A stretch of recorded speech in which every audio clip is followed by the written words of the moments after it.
Taxing poverty in Africa should be avoided. Africa needs to encourage and reward labor productivity.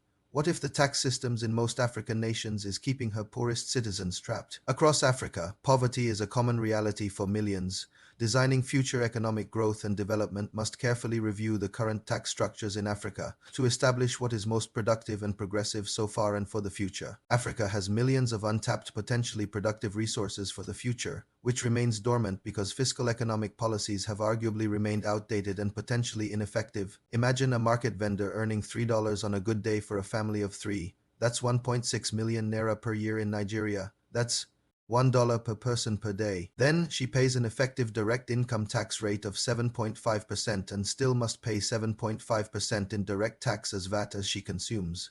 This is aside from other transport levies and taxes on banking transactions. What portion of her income will be left for foodstuffs, medical bills, education, transport, energy, communication, or even small leisure like a domestic family holiday?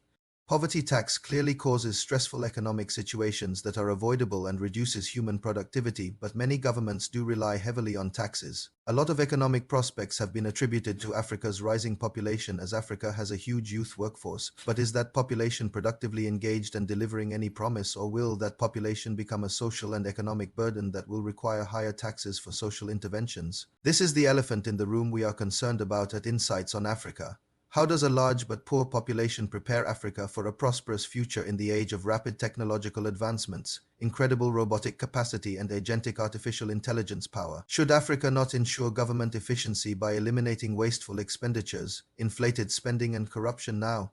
Would these not reduce national debt burden and clear space for tax reductions to attract new investments that provide decent and sustainable jobs, leading to a higher tax-to-GDP ratio? Without this, billionaire and a street vendor pay the same price and stamp duty or tax for banking fees, but for the vendor, that fee is a huge fraction of her income. Ensure that progressive tax rates relating to direct incomes allows for a significant amount of tax-free income from above 1.6 million in Nigeria. Reduce the income tax rates for higher income earners so that they can reinvest to create more jobs and consumption power through reduced unemployment.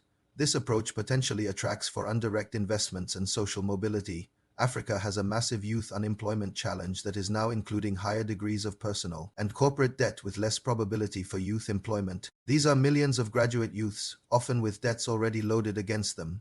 What amount of tax-free income would you suggest for your country as a tax-free amount in 2026? Like, share, save, and subscribe to Insights on Africa for more insightful discussions to shape Africa policies.